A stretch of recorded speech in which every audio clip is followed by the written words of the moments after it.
In a world obsessed with rankings, two men dare to chisel greatness out of metaphorical granite, one wildly subjective opinion at a time. This show, every episode, we select four icons from a single topic and immortalize them in our own personal halls of fame. Subjective? Absolutely. Debatable? Always. Set in stone? Until next week, welcome to the Mount Rushmore Show, where your top four says everything about you. I'm Mike Mintz, and today we have, of course, Joe Mintz back after the special guest last week with Jake, and then, of course, the first returning guest in Mount Rushmore Show history with Jim Mintz here, my brother. And Joe, it was heated before we even started on a cold day here. So. I'll acknowledge you guys are bright, shining stars with your lighting and cameras. I don't have that benefit right now. I don't know why, if it's the lighting, if it's my complexion, but Jim thinks I have tuberculosis because of this, apparently. And I took offense to that, Jim. Just you'll get yours. Don't worry. Okay. I feel bad because I upset you, even though like the graying in your skin reminds me that your soul has left your body. So You're just giving me fuel for when you have a pick I disagree with to mm, return the 8-bit summer rapport that I still think you're resentful on. I think when you said I had tuberculosis, you were reminding yourself of that. Jim, mm, you come off as a guy that holds grudges, and that one might just never end for you. don't worry about it. We'll find a new one today. I am excited for this one, and I'm bummed I couldn't join Mike and Jake last week. I just don't think I would have anything to add. Mike, I'm sorry. I have not listened to the amount of metal you and Jake have, but it was awesome to hear you guys fanboy out on this stuff. I think it's a really niche topic, which resonates with very few people. The people that like it. But I think, Joe, you were talking before we started, like we got to do one for ourselves and then two for the people. And I think this is a return to some mainstream stuff. This is one for the audience for sure. It is, and we had a topic decided today, and I on Friday night made a decision to watch a specific movie that changed. I said we got to do this different. And this was after watching The Rip on Netflix, which I'm told you guys have not yet seen this one yet. That's correct. Well, I have not seen it yet. So it just came out on Netflix last week and has two of our biggest movie stars in Matt Damon and Ben Affleck. I'll be honest, I'm not usually seeking out these, I'll call them algorithm approved Netflix action movies. You kind of know the lane, the kind of stuff Netflix keeps pumping out, where Mark Wahlberg and Jamie Foxx have been probably making a living for the past 5 years doing. They're very slick, they're serviceable, but they're kind of forgettable instantly. But you enjoy the Hmm. ride. But when you put two genuinely charismatic movie stars like Matt Damon and Ben Affleck together, I will always show up. And The Rip worked for me. Is it redefining the genre? No. But is it elevated because of who's in it? Absolutely.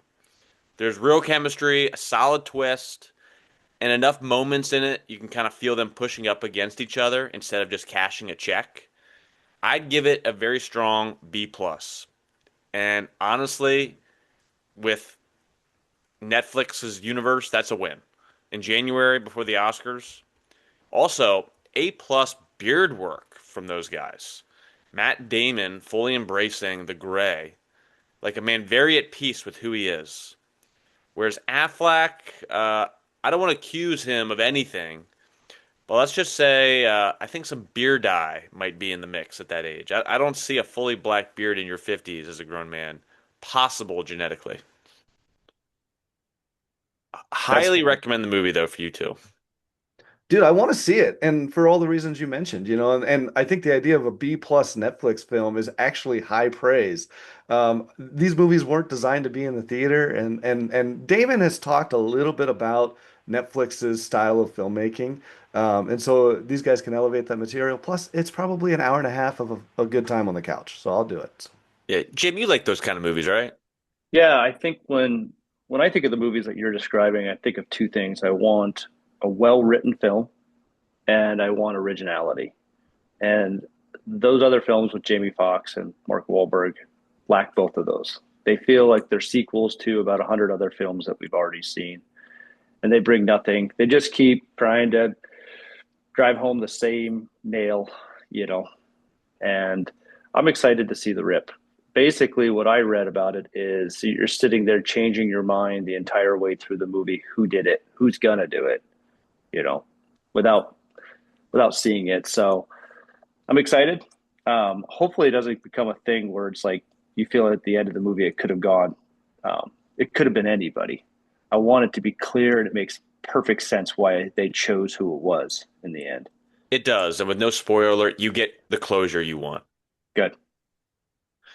So I am going to talk for a while. And I promise I will get back to you guys because I was doing the most research probably I've ever done. I have a very passionate, long-winded, but hopefully enjoyable monologue about these two because to me, they're Hollywood's greatest bromance, if you would call it that. But to understand why Damon and Affleck matter, you have to start at the beginning. So these guys were manufactured by Hollywood. They grew up together around Boston, literally neighbors as kids. Same neighborhoods, same schools, same dreams. That shared DNA shows up in everything that we've seen them do. Their early careers are very fascinating because they were not overnight successes. They were grinding. You've seen them pop up in small but memorable roles. Field of Dreams, you kind of blink and you miss Damon in that one. School Ties, where they're already circling the same orbit. And then they had a kind of a Kevin Smith indie run with Mallrats, Chasing Amy, and kind of leaning into that cult fandom. And then you get Affleck delivering, in my opinion, one of the all-time bully roles in Dazed and Confused. And then comes the seismic moment, Good Will Hunting. They don't just star in it, they write it. They win the Academy Award for Best Screenplay, and suddenly Hollywood doesn't know what to do with them. Except they kind of just hand them the keys and say, run with it. Which wasn't, and Good Will Hunting itself wasn't just a hit movie. It was kind of a cultural announcement. These guys are different. And it's a true kind of felt rags to riches story. It's an underdog story that we forget as we see these guys as A-plus movie stars now. And they kind of both went their own ways for a while. You know, they did the divide and conquer thing. Matt Damon become the actor's actor in a sense. You know, Bourne turns him into a global star. He gets a bunch of nominations from Good Will Hunting, Invictus, The Martian. He becomes the guy directors trust to anchor serious films. You know, he works with Scorsese, works with the Coen brothers. What's his name? Ridley Scott, you name it. And then Affleck takes a bit of a tougher road. You know, he had some hits, you know, like Pearl Harbor and Armageddon. But some of the early 2000s stuff were brutal between Daredevil, Jiggly, I don't know what you call it. There was some tabloid nonsense in there with him and J-Lo. The perception shift from serious talent to Hollywood punchline was kind of becoming there for a second. And we're kind of feel like we're watching a former star fade out. And then one of the great pivots in modern Hollywood history, the Affleck redemption arc. He changes the game as a director, first with Gone Baby Gone, starring his brother Casey. Quiet, confident, serious movie.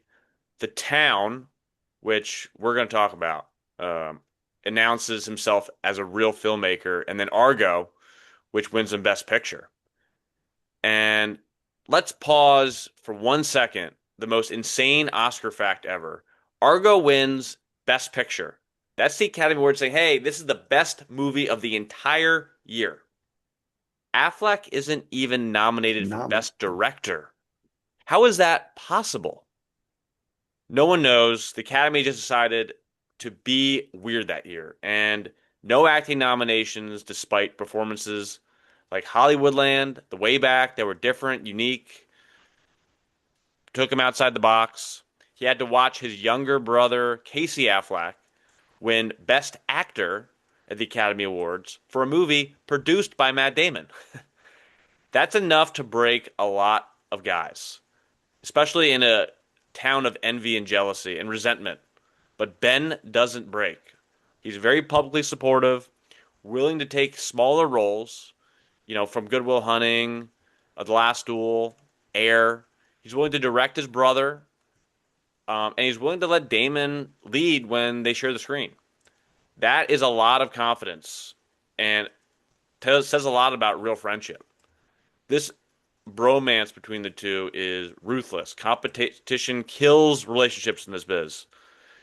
They've defied the odds, producing together, writing together, acting together, supporting each other publicly and privately. If you're keeping score, Damon probably has the edge as an actor. Affleck has the edge in hardware and directing impact. But the real win, they both kind of stayed relevant and respected for over 30 years. What do you guys think between the two? Do you have a favorite? Do you think someone's leading the other? I think that they both understood early on who they were. They realized that Matt Damon had had the majority of the talent on screen, and I think some of the ideas, obviously the strong ones, came from Ben, and I think they kind of stayed in their own lane a lot, especially in the movies that they played together in. Um, Damon seems to take the lead, and Ben plays the support, and I think for them to do that, for especially for Ben, he has to set aside any pride that he has, and he has to do it for the better good of the film. And you don't see that a lot in that world that you just described. So I think that's part of what sets these two apart. They just want at the end of the day to produce the best possible film that they can, and they do most times. Yeah, and I agree. I think you're going to see as we talk about this thing, there's a clear winner. But the reality is the more I think about it, the more I'm like, Damon plays it safe a lot. He doesn't really stretch himself too often in his acting roles. He takes a lot of roles that are either, a Matt Damon vehicle kind of thing. Whereas Ben Affleck in his career has played quite a few different characters and has been willing to take bigger swings. I love both of them. This is a great piece for me because Joe, I don't know if there's a Jim, I don't know if there's a movie you guys could pick out of these guys, this career that I haven't seen or somehow aware of other than The Rip. And because I like them both. And I think they both have, this is crazy to think these two guys grew up 2 blocks apart in Massachusetts and have this immense talent for both of them in this category. It's crazy. So Yeah, I agree with both of you. I think certainly it's shown that with their career that this is their lane. But I still feel like Affleck isn't getting his due. He feels like the second fiddle in Hollywood, where I don't think it's fair. And I think we put him in a box when we've seen him stretch further. I would argue Affleck is just as good, if not a better actor than Matt Damon. But he gives the torch to Matt Damon to outshine him for whatever reason. And I don't know why that is, but it takes a lot of character and humility to be able to do that. And I'm more impressed by that from Affleck. But for the Mount Rushmore, this was the hardest one yet, hands down. Well, I'll add the fact that Damon doesn't have Batman on his resume, so is that a Affleck good gets to thing? oh That's my favorite Batman. Affleck gets to hang that on his Christmas tree as an ornament every year. He played the And the Dark fact Knight. that Damon is an A-plus movie star to never have starred in a superhero movie is pretty rare. I don't think we'll see that again. Is that his choice? You kind of wonder, right? Was he trying to stay away from it? I guess he felt maybe Jason Bourne was his version of that. I don't know. Mm, yeah. But All right, I had to boys. break this into buckets to make sense of it because it was so Yeah. hard. I spent so much time looking at both filmographies. I'm like, man, that movie rocks. That movie rocks. I forgot about that movie. Right when you thought you had it, you had more stuff pop up. Because each guy honestly deserves their own Mount Rushmore. Yeah. So we made it pretty hard on ourselves. I'll ask you guys how you crafted yours, but I put it into 4 buckets. The but first I set the rules of the movie had to feel like that guy's movie. So the small role masterpieces like Saving Private Ryan, Oppenheimer, Dazed and Confused, Interstellar, those were excluded. But I put it into movie they did together was a must. A movie that made me laugh. A movie that changed my perception of them. And then just a damn great movie, which was the hardest pick of all. What about you guys? How did you decide how to craft this? Go ahead, Mike. Oh, okay. Well, so Joe, we've done this show for quite a long time, and the idea of how you're going to create your criteria, I was trying to do the same thing. Oh, I want to get one of each or one of these and one of those together. And as I was digging into the filmography, I was on the IMDb for each one, and I had them split screen, and I was going through. And the funny thing is basically some movies just literally, well, the first two came to me almost immediately, but then some other ones just popped out and I was like, oh yeah, that's my movie, that's it, like. And I tried to like debate myself on it, and in the end I was just like, no, I'm going with my gut on this one. I'm going to put out four films that I would watch and rewatch and have watched and rewatched, and I would highly recommend to anybody. And if they don't like them, it's my Mount Rushmore, man. So these are my picks. Yeah, and I would say that I started the same process and I realized 40 films weren't going to fit in on this show. So I decided that they had to be in it together, just like you guys, it sounds like. And I'm glad, and that narrowed the field drastically for me. And the other thing is, like, I really wanted to put like an Argo in there, but neither of them have. I mean, Ben has 5 minutes of screen time or maybe a little bit more. And In he Argo, directed it. he's the star of Argo.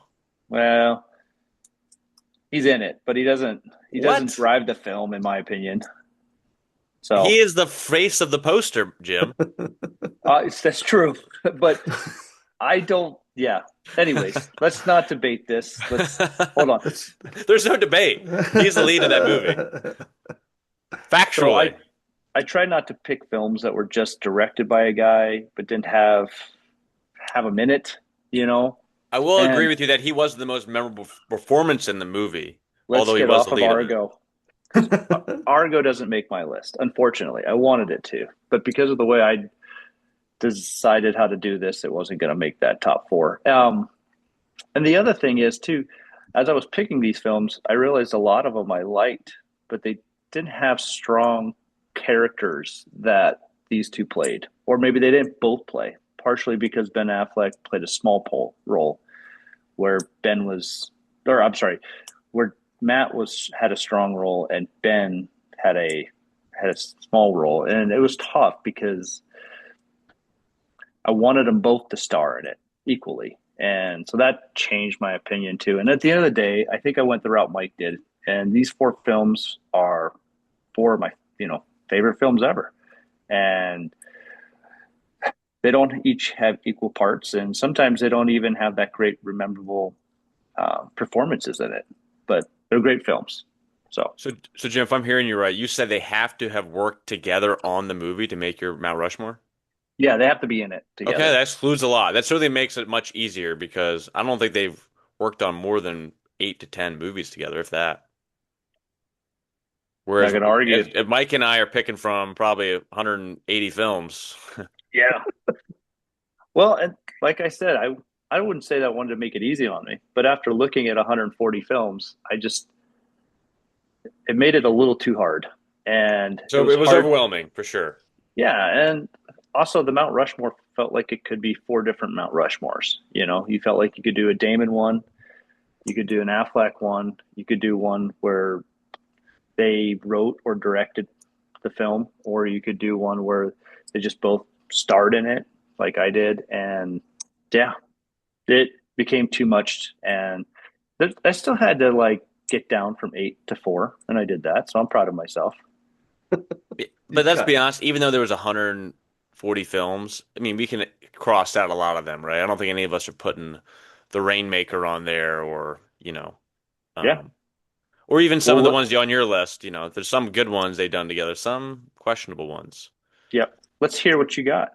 Well, I'll start off with one I believe we'll all have on our list, especially with Jim with your criteria. I think it has to be on there. And that's the movie they did together one, and it was going to be Good Will Hunting. This is the crown jewel. Commercially and critically, it made $225 million dollars on a $10 million budget. Got 9 Oscar nominations.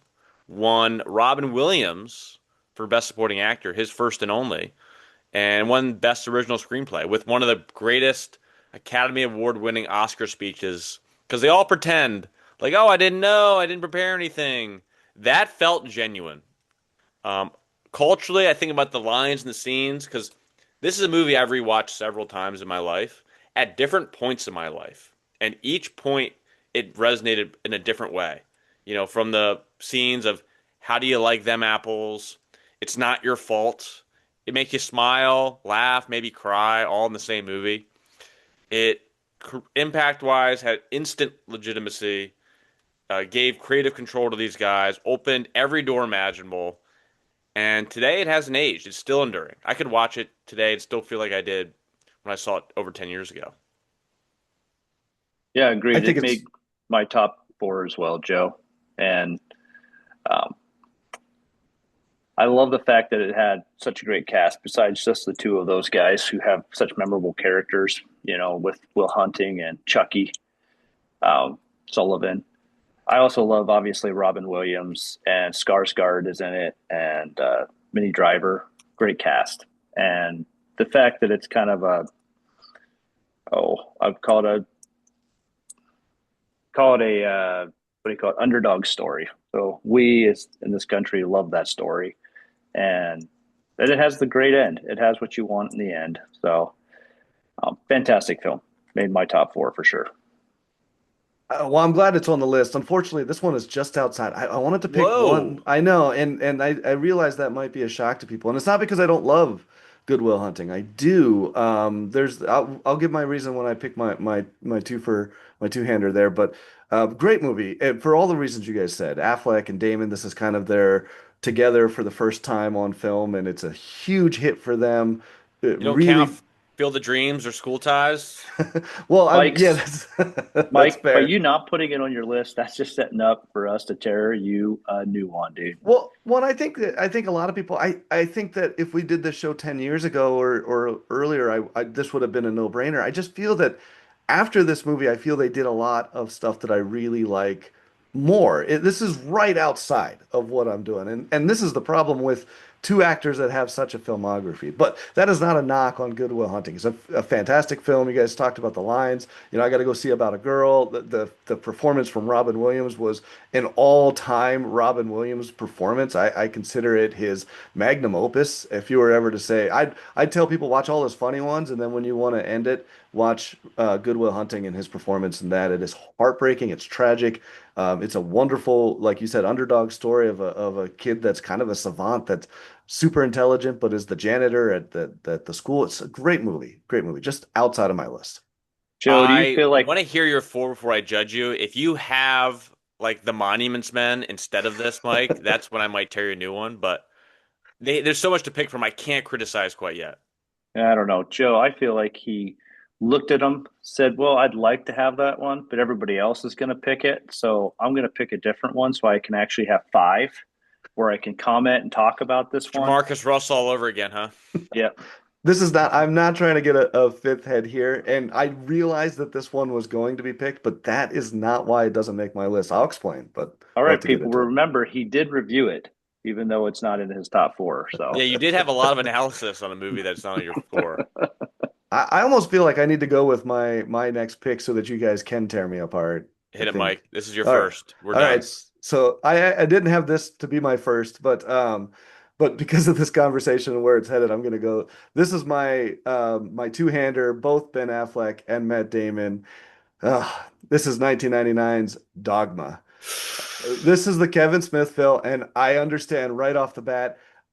It's funny. I was having a conversation last night at dinner. We were talking about these two. I brought this movie up, and the table did not like my take on this one. I'm not a huge Kevin Smith fan, in the fact that I like early Kevin Smith.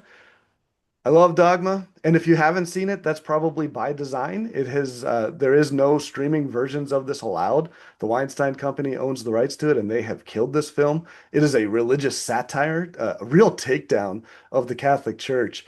Both Affleck and Damon play fallen angels, but man, I don't know. I love history. I love theology. I love the religious satire. The jokes are awesome. The performances are, campy, but it's a fun movie, man. It is a fun movie, and it makes my list mostly because of Affleck and Damon as Bartleby and Loki, but also Chris Rock as the 13th Apostle. I just love this stuff, man. So, Alan Rickman, and Rickman forget is about him. one of the fantastic. Lyndon Fiorentino is a great cast in a Kevin Smith film.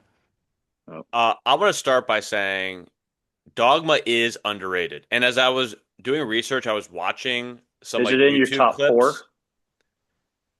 I'm gonna spoiler alert. It is not in my four. It's not a spoiler. Um, but I have to talk about the movie because it was in my research. I was watching clips of Dogma. I kid you not. Before jumping on this, it was something I wanted to be fresh and thinking about. It is underrated. Kevin Smith was operating at the peak of his powers. The movie was bold as hell for its time, and it's way smarter than people give it credit for. It's funny. It's kind of provocative, weirdly thoughtful. And it still kind of works decades later. In fact, I heard Kevin Smith in a podcast this year promoting it being re-released in theaters. Dogma. The cast is pretty stacked. A lot of cameos. George Carlin's in it. The dialogue snaps. It has a cult following for a reason. And here's the part that might surprise people. Ben Affleck is genuinely very good in Dogma. Like, I think he's really good in that movie. As Bartleby, he's very controlled. He's got that menacing, funny, and layered thing going on. It's one of those performances where you realize Affleck isn't just playing Ben Affleck. He's actually acting. And this is early days, right? He's doing restraint, internal conflict kind of going on. There's a quiet rage in him in a way that kind of foreshadows what he'd later go on to do in like Gone Girl in the Town. If you're ranking Affleck performances alone, Dogma absolutely belongs in the conversation. Now, with all that said, Mike, you left Good Will Hunting off your Mount Rushmore for Dogma. I think This is a Doc. movie they wrote, they starred, they won the Academy Award. They launched both their careers. And that is still quoted, taught, rewatched, and debated 30 years later. And you're like, yeah, but what about the Metatron? Oh, okay. So Tetragrammaton. And here's the thing, right? Like, you guys are going to tear me apart, be like, oh, Good Will Hunting. Their original script for Good Will Hunting was all about Matt Damon's character working for the government as a spy. Like, it wasn't until the studio came in and actually made them change some of that stuff. And it was those actors, Skarsgård and Williams, that really elevated that material. I'm not knocking it. It's a great movie. It's not what they set out to make initially. Dogma is controversial and it is divisive. And people that are listening to this, there's people that go, how dare you? There's a reason you can't get your hands on this movie unless you own a physical DVD of it, right? This movie is funny. Kevin Smith has gone downhill.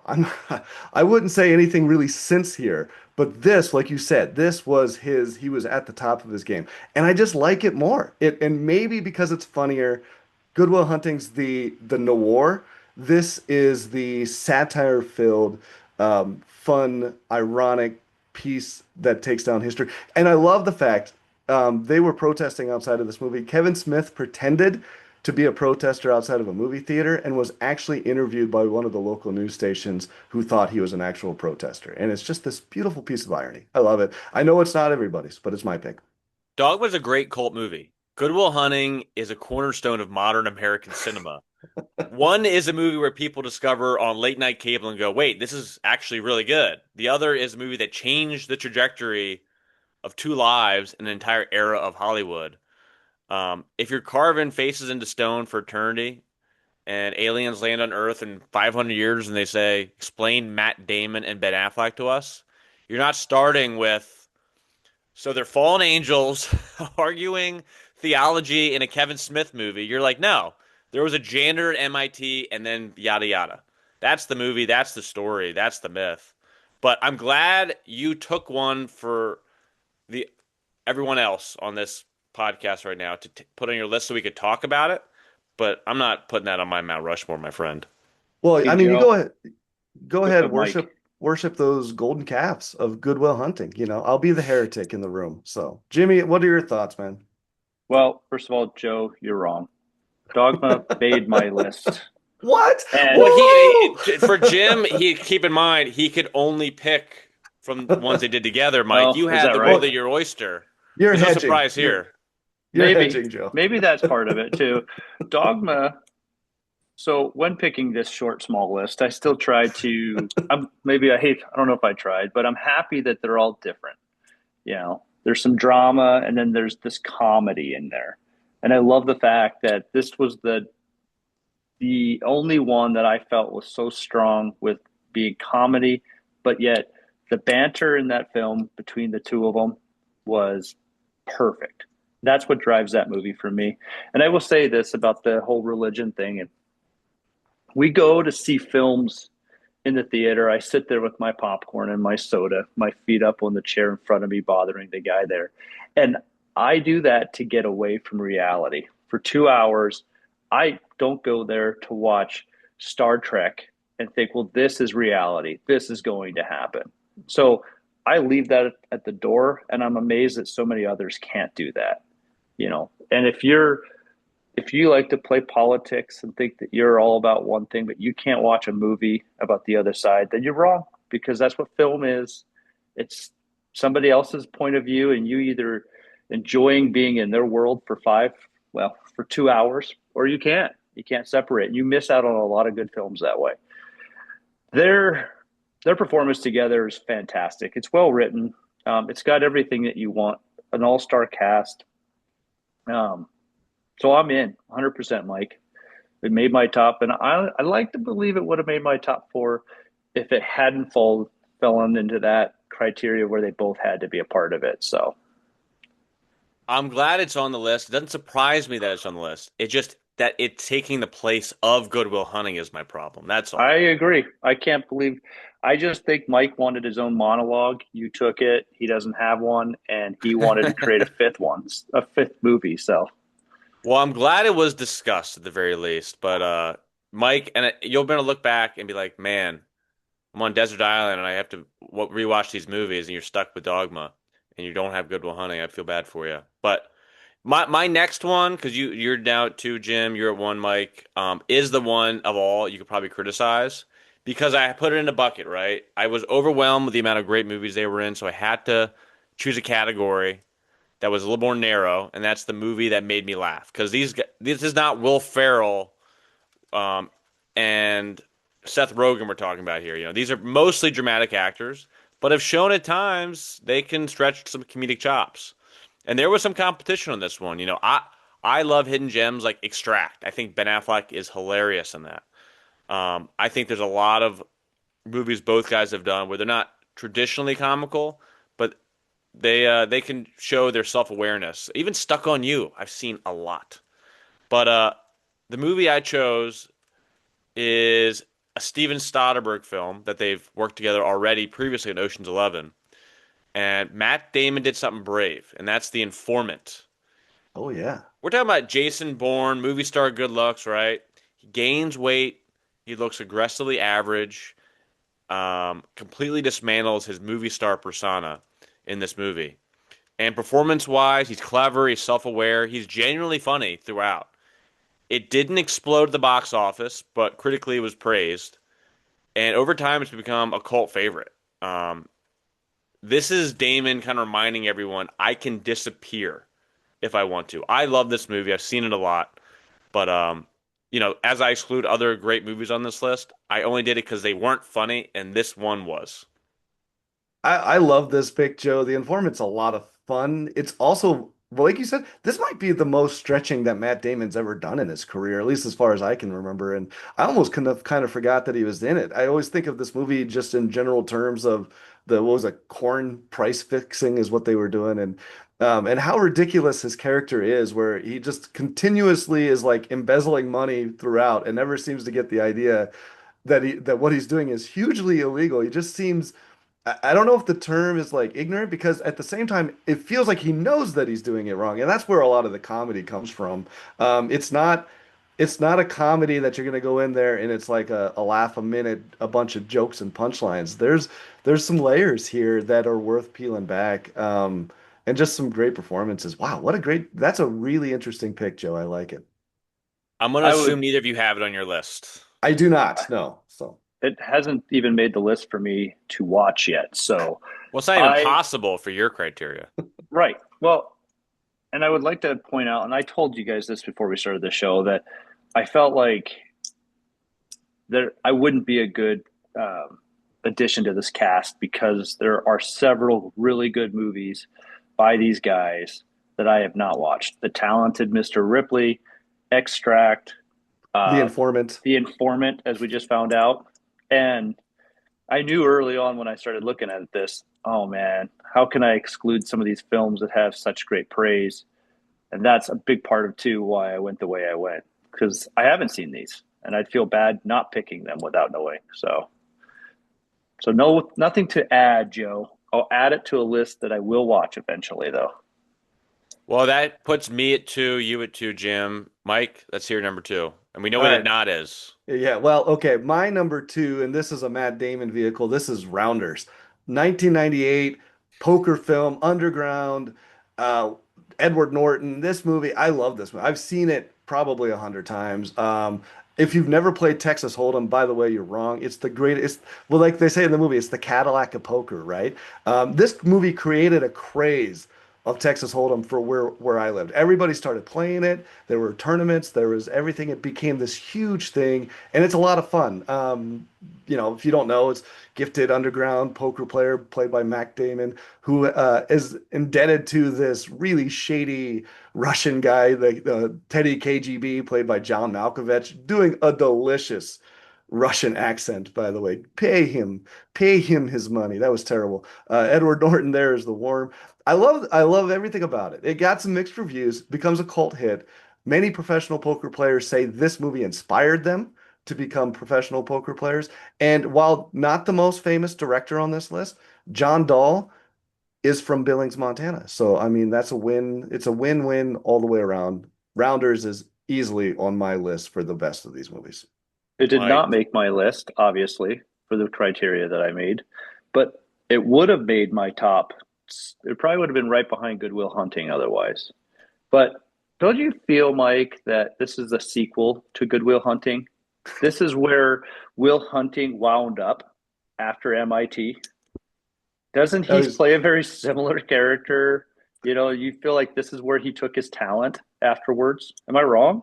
You're wrong. This is very different characters, and while Good Will Hunting is very much like this intelligent savant guy, uh, McDermott is very much a grinder. What they call the leather ass, right? Where you're sitting there, you're learning how to play poker, play the people, right? That Super Systems books, Doyle Brunson. Dude, I could talk about this movie all day long. I love it. Rounders is fantastic. Mike, thank you. It did not make my list, but man, was it hard, and do I want to talk about it?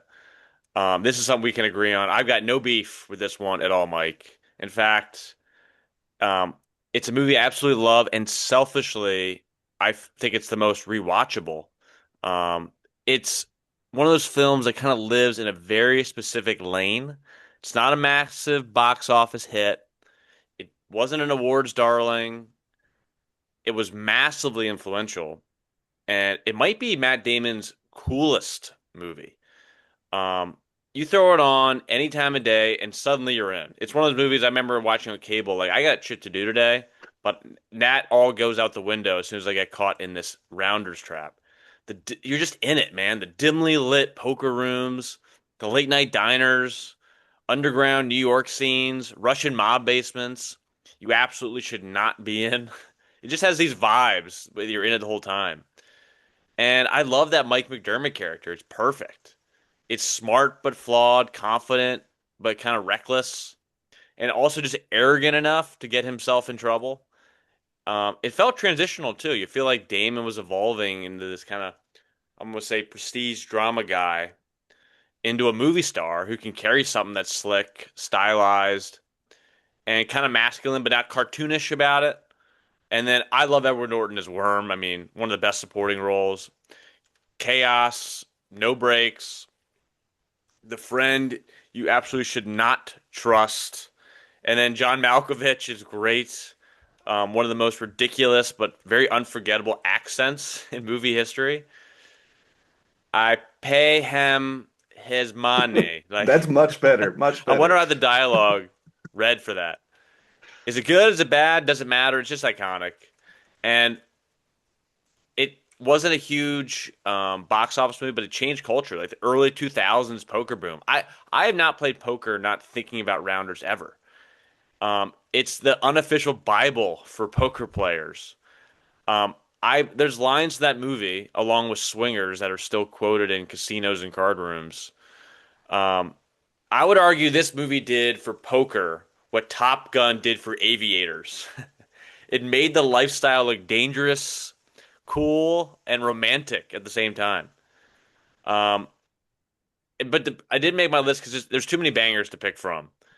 And like honestly, if I'm just doing an open four, it probably would have been on there instead of the informant if I didn't have to put the categories out. But credit to you, Mike, for putting it on there.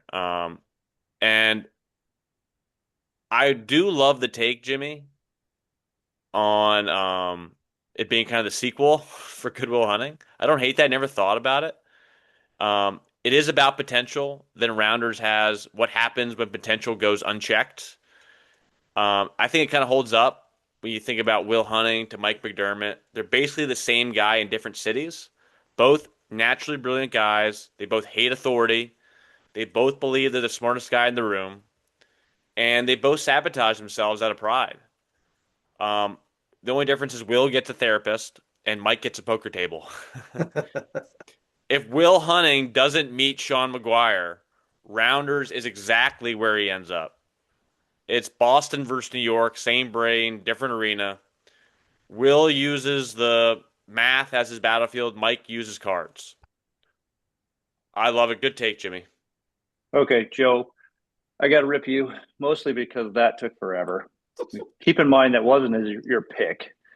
So that hat, I feel like if we don't comment on this hat, it makes no sense while you're sitting next to Damon and Affleck in that room while they're sitting comfortable and you're wearing that winter hat. So is that hat from Fargo or is it a city worker bus driver hat? That's what I want to know. I'd love to say it's on theme for one of the movies I'm going to discuss. It is not. We're in a winter storm here, and it's just comfortable.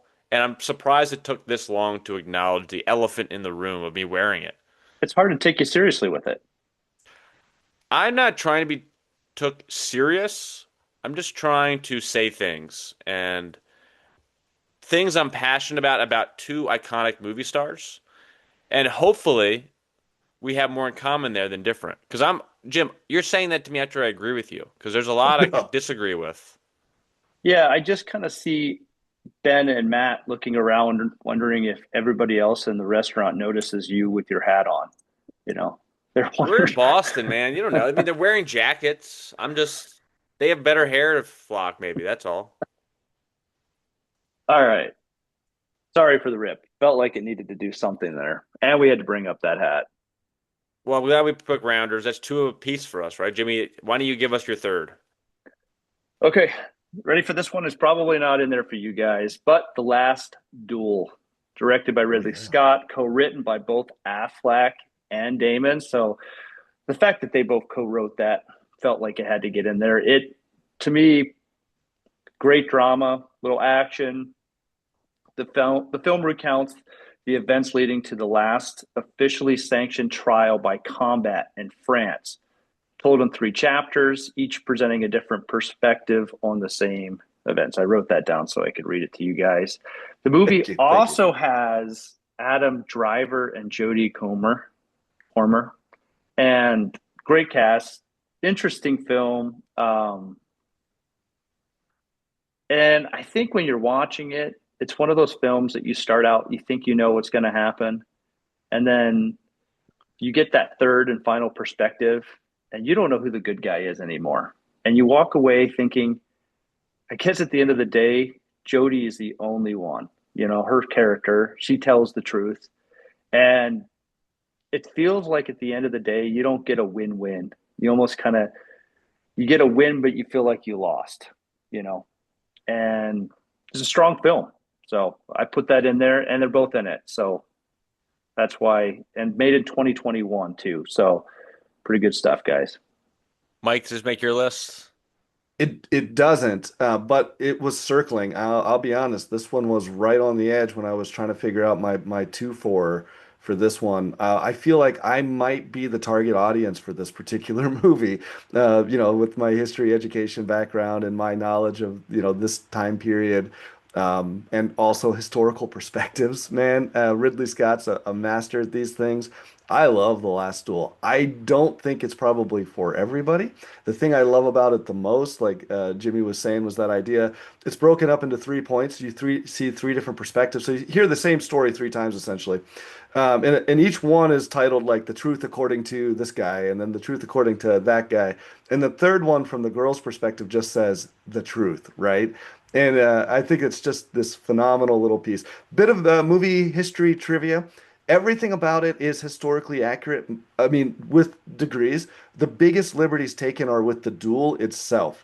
The actual duel in real life was extremely short-lived. The one dude just straight up murdered the other guy. So they took some liberties to make it a little more entertaining at the end. But Spoiler alert, man. yeah, wow. Oh well. Oh yeah, it's called the duel. Somebody's gonna die. Yeah, if you didn't know, right? You So didn't Well, say and I no, think, that's fair. yeah, and I think the it's fact that a movie like this brings to light how the world used to run, or at least in France, right? So if a Mike, help me with this. If a wife is, and if somebody is, um, accused. yeah, accused of rape, right? Hmm. Then the husband can fight a duel against the gentleman, right? He chooses so to. He can to save his wealth, his heritage, and his wife, right? Yeah, well, yes. And so like obviously we're talking medieval history here, and there's no legal system like there is today. There were written rules, but a lot of this was customs. And so you're talking about time period in which the people that are making these decisions are essentially whatever noble that's in charge of that area, which was I think played by Ben Affleck in this case, where they have a lot of freedom to just go, well, you guys sort it out however you want to. Obviously, it's not rule of law. But it is kind of poetic justice, at least being potentially served in this case. Yeah, it just feels like it reminded me of the Salem witch trials, and how some of that stuff got decided. And you look back on it, and you're like, wow, that's how they made their decisions. Well, That that you was, had, yeah, you know what I'm yes. saying? It's just wild. And it was nice that a film like this was able to bring something like that to light. And it reminds you, I guess, that we were so many hundreds of years away you know, from this. We've evolved, thank God, but that's that's how we determined things back then. So there was no court trial. So I you have would, not seen this movie. I oh, know of you it. should. I know. Now I want to. It's the first time I remember them working together since Dogma, I believe, because they've done a string of movies since then together. And because it wasn't a huge hit at the time, you'd think it would have been. It's directed by Ridley Scott, two iconic movie stars co-writing this movie together, starring in it. Um, but I heard good things. I just haven't seen it. I've heard like well acted, serious, uncomfortable, kind of the right ways. I kind of more curious as to why it didn't connect with people because I think it became forgettable, not because of the quality of the movie, just maybe the timing. It's I dark, remember and it that came out late 2021, I think. It was still kind of peak COVID, post movie theater hesitation was probably out there. I don't think it was a return to theaters kind of thing yet going on. Um, and then I don't know if marketing didn't know exactly what it was. I mean, this is someone that hasn't seen it, right? I was kind of confused by what the movie was. I was like, is this a medieval action movie, a courtroom drama, a Me Too parable, a Ridley Scott epic? The answer was kind of all the above. It felt like, which probably made it a good movie. It didn't tease me to want to go out of my way to see it. And it's also very heavy subject matter and arguably uncomfortable. I'm sure you guys felt. It's probably not a fun hang, but a good movie. Not like maybe The Rip might be, but it's important storytelling. It's not meant to be popcorn cinema. And I think a lot of people like me said I'll watch that eventually, and then didn't. I'm kind of in there. This is a reason to watch it. well, this movie is dark. It's not the kind of film that you take the wife and the kids to, Right. so it limits your field right away with how well it's going to do. And it's heavy, like you said. It's a lot to It's a full course meal in that sense. Like, you dive in and then you go to lay in bed later on and you can't sleep for another hour or two because it's still heavy on your mind. Which is good in a movie. Just the timing of like post COVID, it was too serious, too adult, too challenging. It's kind of just released at the wrong moment. It wasn't Yep. rejected. It just kind of, I think culture just postponed it. I think 10 years from now, we'll say, wait, how does this not do better? I think it's one of those. Yeah, I agree. I think there's probably an audience that it will find eventually. And I think especially now it's really prescient with the idea of perspectives, right? Can we watch the same Mhm. video and come to two different conclusions? This is not new in history by any stretch of the imagination. Yep. Mike, what's your number three?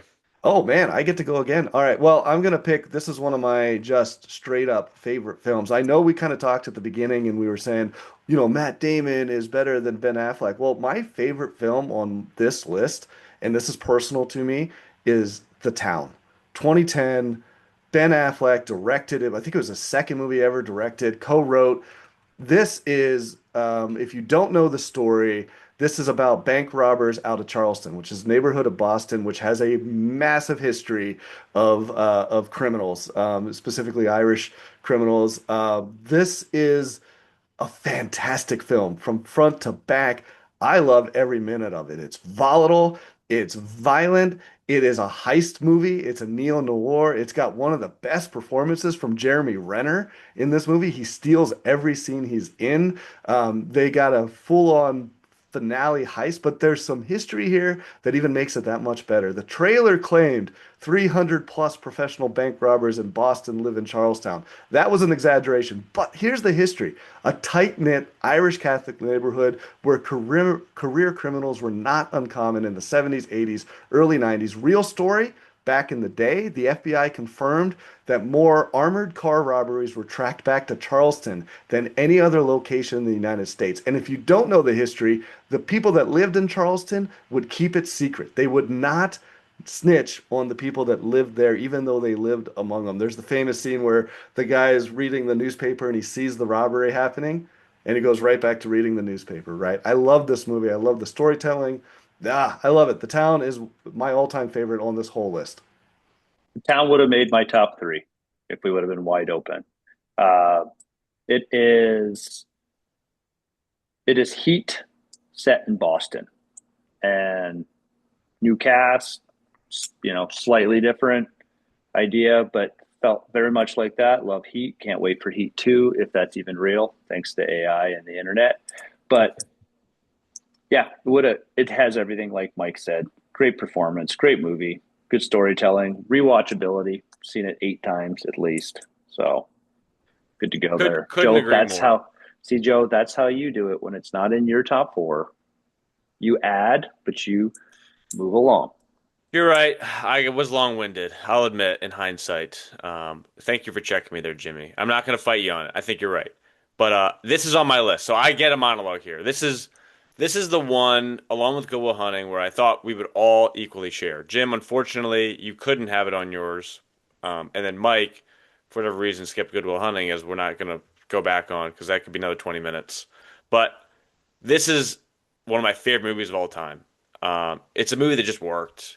I mean, you said it all, Mike. I mean, it's the movie that changed what was possible for Ben Affleck. Before this film, he was viewed through an asterisk. Yeah, he's talented, but after the Town, all that disappeared.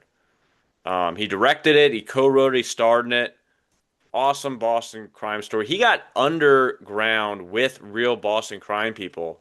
The scene where the cop sees them leaving the armored car with machine guns and the mask to go to the next car, and you just see him looking at them and then making the decision right then and there to look the other way and drive. That's a real story Ben Affleck shared that he learned from meeting someone in this space. He shared it on the Joe Rogan podcast recently to promote this movie. Um, and as a director, he is a standout. Um, he doesn't overstyle the action in it, doesn't glorify the violence. He doesn't turn Boston into this caricature, which could be very easy to do. Um, and as an actor, he was very good. Although Jeremy Renner gets a lot of the praise for the acting in this, Affleck doesn't play Doug McRae as a charming outlaw. He plays him very closed off, very emotionally stunted, kind of permanently bracing for impact. I think that's really important for the movie to work. It rejects the movie star instinct to be very likable. He's not cool, he's trapped. Kind of Affleck lets us sit with that. which makes the performance hit a little bit harder. And Jeremy Renner's awesome in that. He's the all-time you're scared of this guy kind of performance. Rebecca Hall was good. I like the I can't remember his name as an actor, the one that cut the flowers. He's very quietly terrifying. It's Pete Postlethwaite. He's a fantastic actor. So Yeah, his role in that was menacing.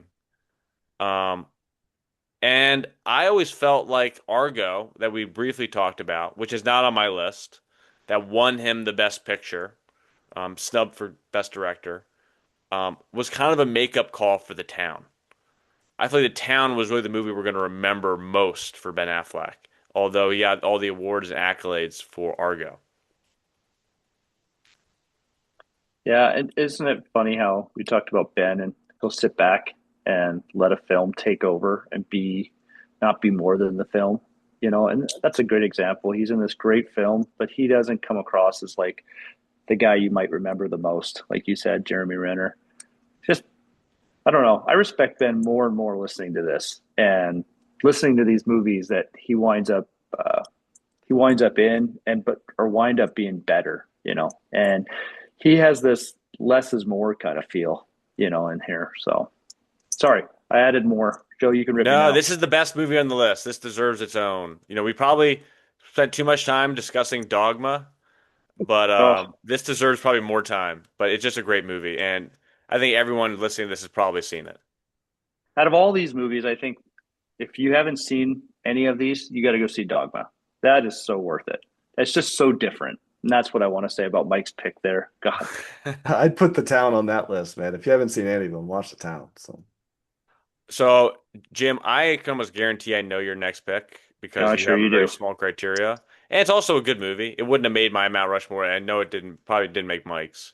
But go ahead Okay. and tell us about the Michael Jordan movie you're about to say. So my favorite movie of all time is Moneyball, and this Fair? feels like Moneyball to me. Um, Maybe a little earlier in time. It's got that business sports movie feel to it. Um, so it's directed by Ben Affleck, so that like added a Let's piece say to the it. name of the movie for those that aren't aware. Okay, Air. Air is the movie. Uh, Affleck plays Phil Knight, co-founder of Nike. Damon plays Sonny Vaccaro, Nike talent scout. Centered in the mid 1980s when Nike was a distant third behind Adidas and Converse in basketball. Sports drama uh, dramatizes the Nike's pursuit of Michael Jordan. Michael Jordan himself, or the character of him, actually doesn't show up in the film very much at all, which adds to the film, I think, because it, it allows you to get to know Vaccaro and the struggles in which Nike has to try to make to become a powerhouse in the shoe business and in basketball. Um, and it's less about basketball and more about business. And I think that's what makes it fun for me. It also had an all-star cast. It had Jason Bateman and Viola Davis. And I think Viola won an award for this, Joe. Don't quote me on that. You might have to She Google was that. But nominated, maybe. I don't think she won. maybe she was nominated. Yeah. Great movie. 2023. Uh, we're in the year of 2026 right now. I would say that I've seen this movie more than any other movie, rewatchable more than any other movie since that time. So in Okay. 2023. Mike, what do you think? I like Air. I think it's a good pick. I think because of your criteria, this one kind of limited you a bit, but I like the idea. I like how you connected it to Moneyball in some ways. If Moneyball is a movie about statistics in baseball and somehow becomes a great movie that you wouldn't expect, Nike Air is a movie about shoes, right? And it's like, how can that be entertaining? But by God, it is. It's a crazy story. It's a great story. And I really think Affleck really elevates the material that he's been given in this particular case. He just owns this role. He feels comfortable from the first second you see him in it. And I think that he's one of the reasons Matt Damon as well. It's a fun movie. It's interesting. I talk to obviously a lot of teenagers these days. This movie keeps coming up, and I know it's relatively new, but there's a lot of sneakerheads out there. If you don't know about that culture of people that buy and just love sneakers and they'll talk about sneakers, it was kind of after my time. When I was a kid, we did, you could barely afford one pair of Air Jordans every 4 years. It's like, but man, there's some culture around this film and people love it. I like some of the history. Adidas, Adi Dassler, and some of that history there is kind of fun. I didn't know that his brother started Puma and that they were competing against each other. I learned that from this movie. How cool, right? Yeah, I was really excited when this movie came out. One, obviously anything involving Michael Jordan is going to be a great storytelling, and which I was disappointed to find out there was no Michael Jordan in the entire movie, unfortunately. A lot with his mom. And also, I love that the sneaker movement was kind of at a boom, which was fascinating. And I love that Affleck directed this as well. And he took kind of a more supporting role. And I actually love the Phil Knight story, which I you didn't really get in the movie. I read Shoe Dog, the autobiography written by Phil Knight about the comeuppance of Nike from early struggling days out of Oregon to when they went public. This was all post that, so I didn't know this story as well, and I was more fascinated to know about Phil Knight. I think his story to build Nike deserves its own movie. And we spoke about Adam Driver recently in the last duel. I think he'd play a perfect young Phil Knight, if you ask me. Um, but when your criteria is Damon and Affleck working together, I mean, there's no choice but to have this movie. It certainly earns its place there. It's very smart, good mid-budget movie that we don't get, I think, enough of anymore. It's got good dialogue. It's confident. It kind of knows exactly what it is. Um, but where I'll push back on you, Jimmy, a little bit is the Moneyball comparison. Moneyball is one of the greatest movies of all time. I could not agree more when you said that. And to compare it to Moneyball, I feel like kind of undersells Air because Moneyball is just a better movie. Moneyball is just more innovative, more emotionally resonant. It's a little tighter. Comparing Air sets an unfair bar, and I don't want anyone listening that hasn't seen Air to be thinking they're going to be watching Moneyball. Air isn't trying to reinvent the sports movie. It's just trying to tell a clean, efficient human story, and it does that excellently. Solid pick. Just one that stands better next to Moneyball, not against it, if that makes sense. Mm, I like it. That was your All final right. pick, Jim. Mike? My last pick, I'm going with a Matt Damon. This is one I love this movie. This is a spy film, The Bourne Identity, 2002, Mm. which launched a whole series. Oh my God. If you hang tight there, you'll get your chance, Jimmy. The Bourne Identity, there's probably, people might go, oh, Supremacy was better or Ultimatum there, or you got to pick them as a trilogy. Now, I like the first one. I like the first one. Doug Liman directs the first one, not Paul Greengrass. Launches a major action franchise. Really changes action movies. Changes the idea of how action scenes can happen. That almost shaky cam, that real tight, really fast action scenes, whereas before there were these big set pieces. If you don't know the story, it's a essentially a spy who ends up with amnesia, and he's trying to figure out what the secret is, what his identity is, obviously from the title. Major success, positive reviews, goes on to spawn an entire franchise. There's diminishing returns after Supremacy, but I like this one. A bit of trivia. There is a book by Robert Ludlum, which was written far earlier. They're both very different. They kept the amnesic spy, but everything else is different. In the book, Bourne is hunting a notorious assassin known as Carlos the Jackal, a real figure, by the way, that had actually been captured in 1994 after the book was written, but before the movie. And he was captured in a very real CIA spy game. I don't want to spoil the. Go read the Wikipedia if you're curious. Love Bourne Identity. I think from the action, the streamlining, the car chases, it's a fantastic film, and it's just awesome. Go ahead, Joe. I'm still trying to figure out how I want to attack Mike. There's so many ways right now. Attack. Yeah. So this is not on my Mount Rushmore because I just don't love the Bourne movies. I remember watching the first one, and I haven't seen any of the other ones since. I just didn't love it. But I understand I'm in the exception, not the rule. If you crafting a Mount Rushmore of Matt Damon characters, Jason Bourne has to be on there. Jason Bourne, Will Hunting, like the most characters he's most defined by in his career. He keeps coming back to him. It's like Sly and Rambo or Rocky, right? That is his Jason Bourne. And the movies just aren't my style. I just don't love the movies. I respect that people like them. I think they're well made. They're just not in my lane that I look for in a movie. But I can't diminish the pick. I can just say it's not for me. Yeah, I sat there when Mike first said he was not going to have Good Will Hunting in his movie collection. I was waiting for the movie that was going to kick that one out. And Joe, you thought maybe that was Dogma. Okay. It's definitely not Rounders in the Town, right? But this one, does he have 10 lines in this movie? I mean, when I think of all the performances that Matt Damon has That's the kind of movie it delivered, is. yeah, I wouldn't pick a guy that barely has any dialogue, first of all. And then definitely not something that feels like Mission Impossible, where they can go 13 movies deep and never develop a character at all. You know, um, is it a great movie? Fantastic. It's fun. You can turn it on and watch it. You can forget which one you're in if you turned it on halfway through. If it's the second one or the fourth one, it doesn't matter. They're all the same thing. But no, no way in heck. No way.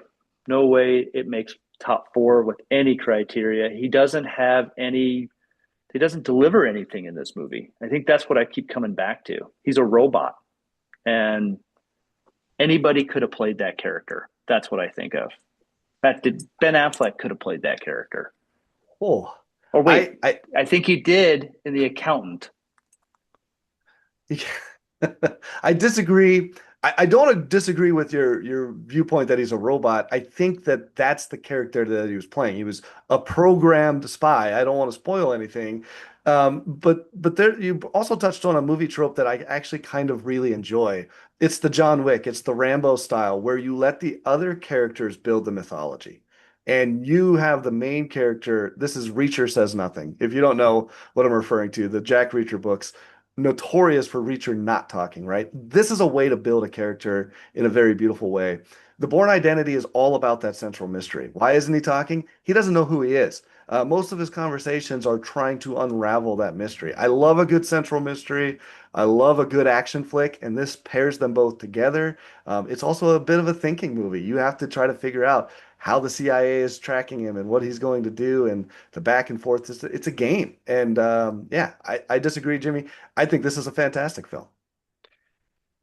As someone throughout this has expressed long-winded, strong opinions on each of these picks, I will play neutral guy here and say I agree with both of you. I think, Jim, all the reasons you don't like it and all the reasons you like it, Mike, are why people like it. All the reasons I don't like it are for all the reasons Jimmy stated as well. I think, Jimmy, this one's just not for us. I think all the reasons Mike loves it, the things I kind of don't love about those kind of movies.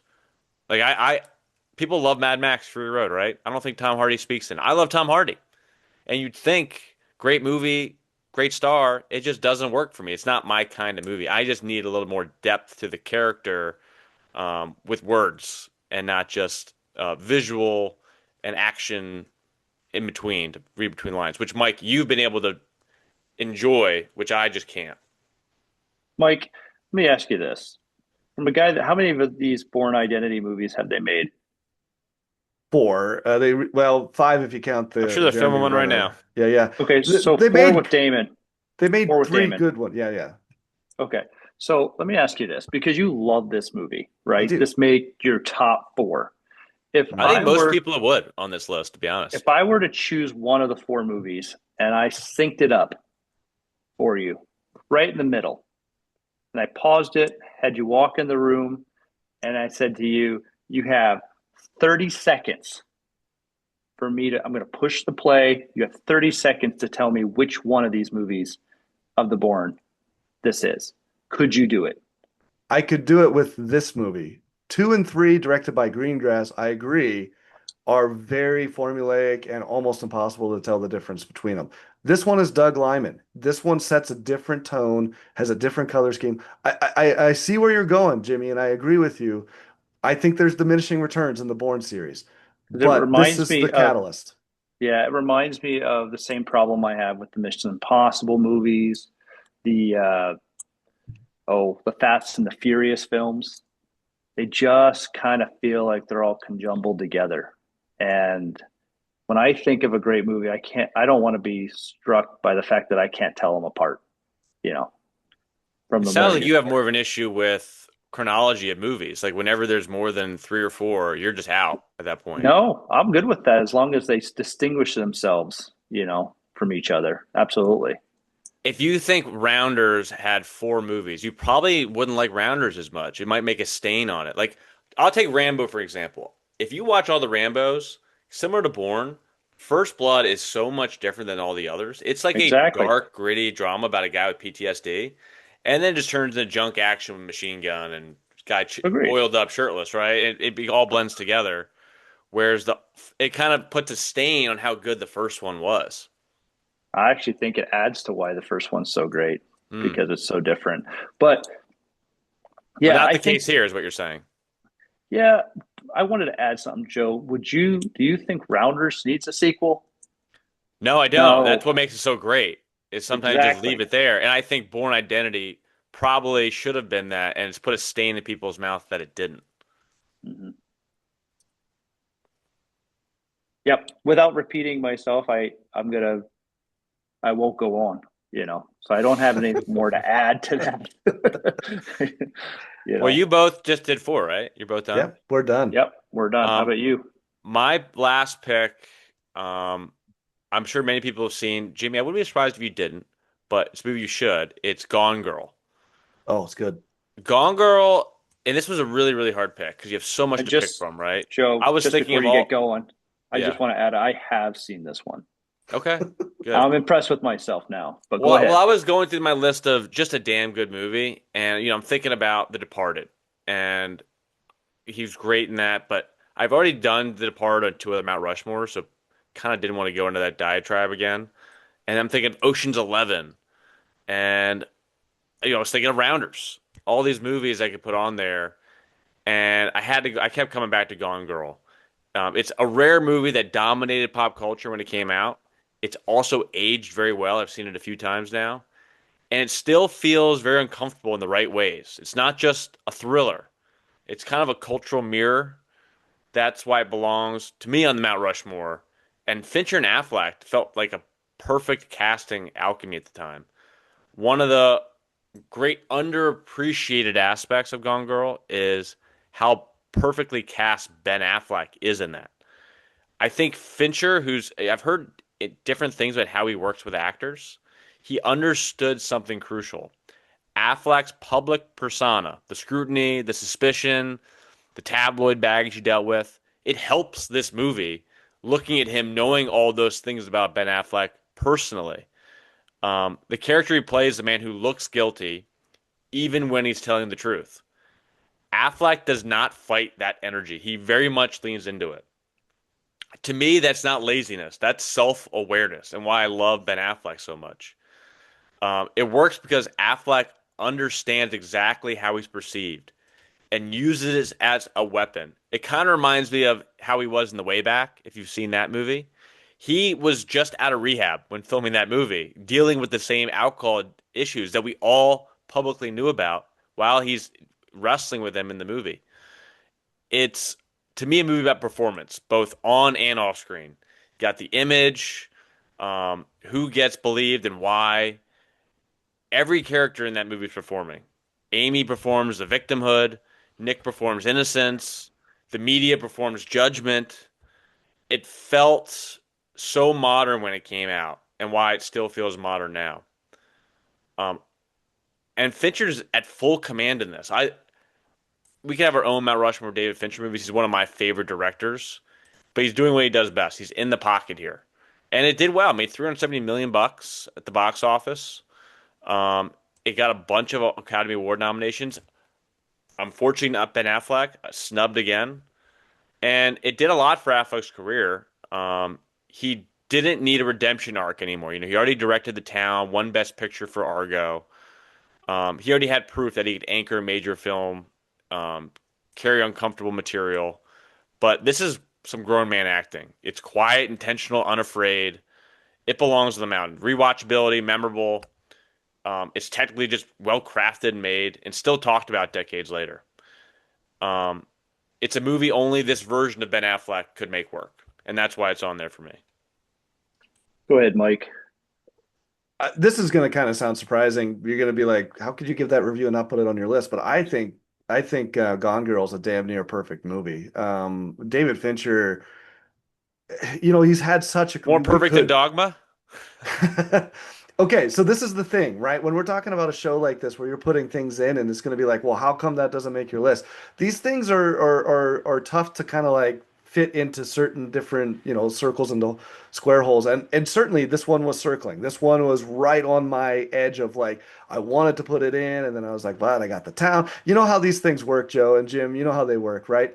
This is a consensus. I love that this is discussed. I'm glad it's here. I love this movie. I think of it as a whole, though. It's not just an Affleck film. He's great in it, and he's the lead. Don't get me wrong. But Fincher's so good with some of those smaller, minor characters. It's warts and all, right? And you got, what is it, Tyler Perry or whatever who plays that great piece there. Neil Patrick. Everybody in this thing is fantastic. The movie is one of the tightest, best movies I think I've ever seen. Like I said, it's damn near perfect. And that's why this is so surprising because you're like, well, how is it not on your list? It depends on what we're doing a list on, right? And if this was Ben Affleck and Matt Damon, I just don't see it in that category. I think this is a perfect. I'm kind of going back and forth. I love the pick, Joe, and I love Gone Girl, and it's an absolutely great movie. Yeah, I would say that the two things that I wanted, I think I brought this up in the beginning when I thought of a great film, is originality and well written. And this has both of those things. And it's obvious pretty early on. It has a different feel. And that's what draws you in, at least for me. I don't recognize this from anything else I've ever seen.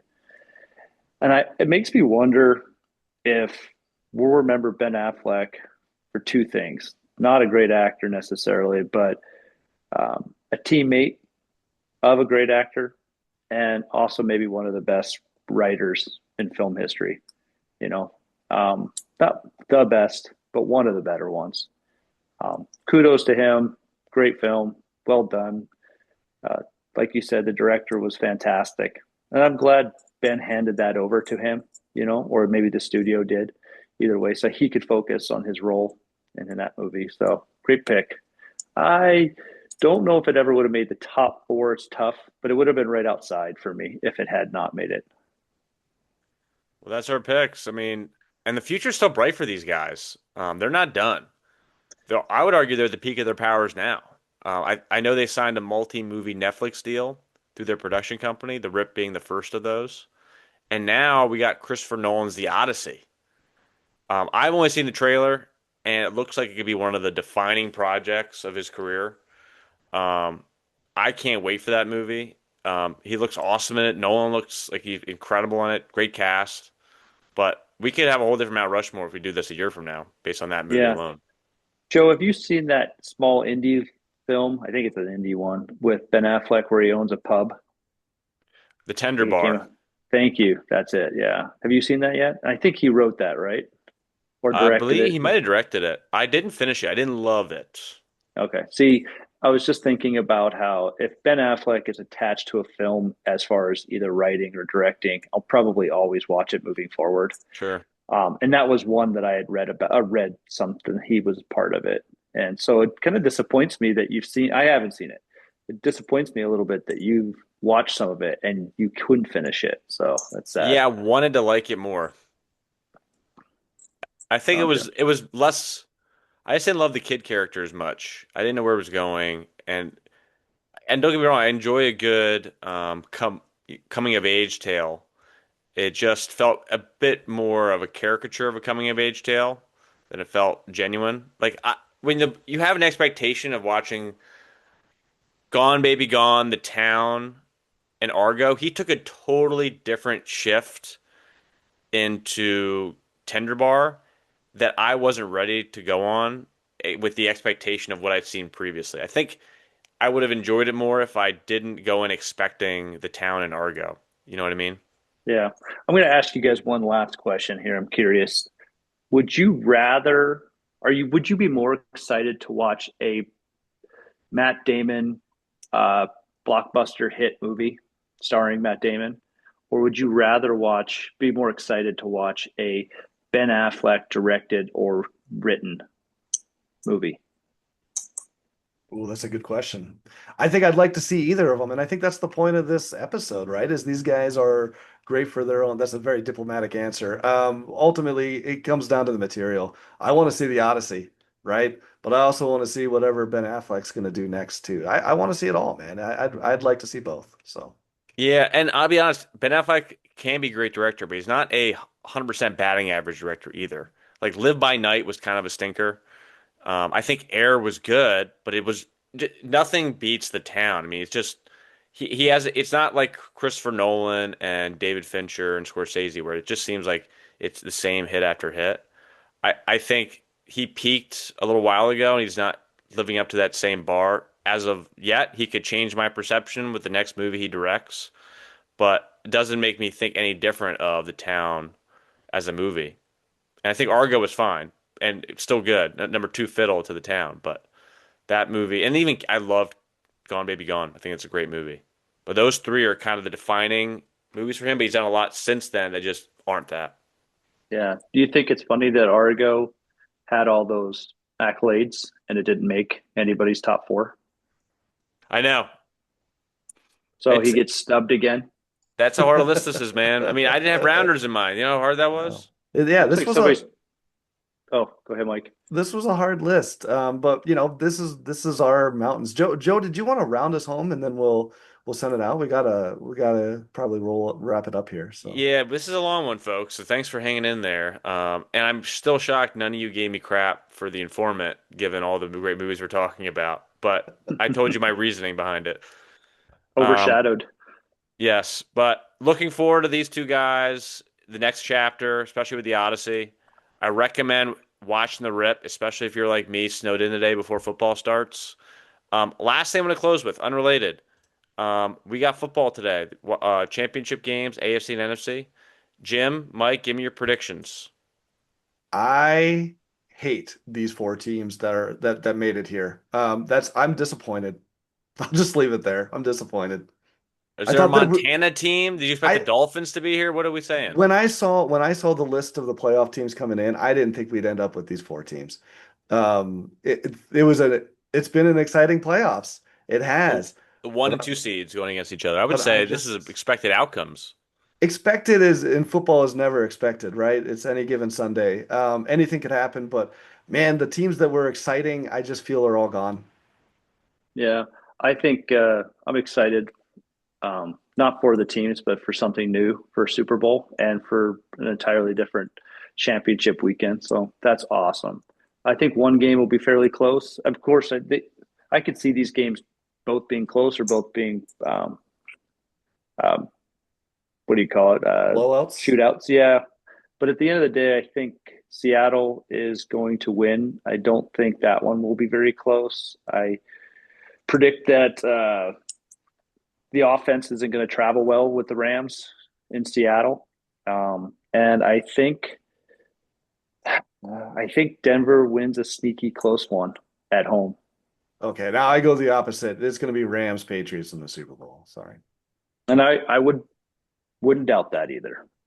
I think it's truly a matchup to go either way. Even with Denver having a backup quarterback, their defense is that good, and Drake May hasn't played that well in the previous two games against great defenses, even though the team won. I think if Denver can find a way to get 21 points, they win that game. But my prediction is that doesn't happen. And I think both Darnold and in Seattle and Jared Stidham Drake lay an May. egg. And I Oh, see we get New England and Rams and a third matchup in the Super Bowl between these two teams, and that the Rams win it.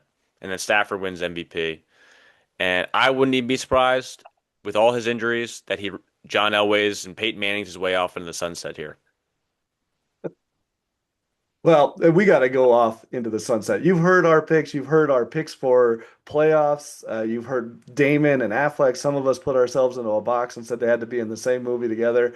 Others picked The Informant. I don't know why. The best pick of the whole thing was Dogma, hands down. But the real question is what are you going to put onto your mountain. Until the next episode, this is the Mount Rushmore Show.